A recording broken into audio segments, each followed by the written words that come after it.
deegaanka Soomaalida laga daafuray barnaamijka dhaxal reebka cagaaran ee sanadka 2018 tirsiga Itoobiya oo maanta deegaanka laga beeri doono 2.5 milyan oo geed. Ra'iisul Wasaare ku-xigeenka Jamhuuriyadda Dimuqraadiga Federaalka Itoobiya Mudane Tamaskan Durune, Mudane Aadan Faarax Ibraahim, madaxweyne ku-xigeenka xisbiga Barwaaqa lehna awood ra'iisul wasaare ku-xigeen, madaxweynaha dowladda deegaanka Soomaalida Mudane Mustafa Maxamed Cumar, مسؤولين يا شقالها دولة أي دربرس قيب كها برامج كان كسم يا حافظ ذو القبو مقالة تشيكا سنة كان وحال قرشيين ديغان كاللغا بيرو درنا فريتون مليون وجيد تاسو مانتا قيبا كميدا سيقود لغا بيري دونا ديغانكا كواسو سوغو تيرادرتا كايمها جيد ميرودكا جيدها علفكا إيا جيدها قرحنتا برامج كدحال ريبكا عقاران ayaa laga dhaxlay faa'iidooyin badan oo muhiim ah oo ay kamid yihiin soo nooleynta dhulka nabaad guuray, shaqo abuurka, kor u qaadida cunnada iyo qurxinta magaalooyinka.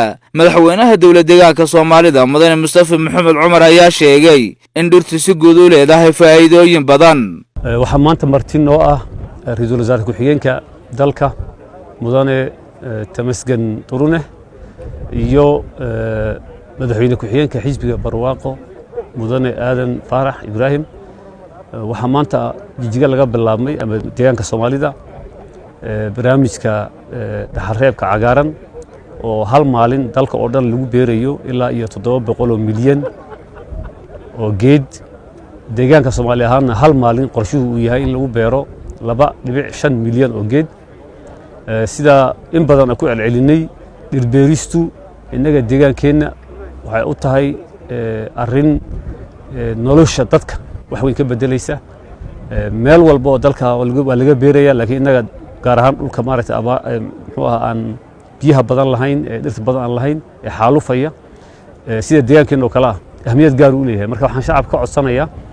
inay ka qayb qaataan si ballaaran uga qayb qaataan barnaamijkan kana soo baxaan doorka kaga aadan oo ah inay beeraan maanta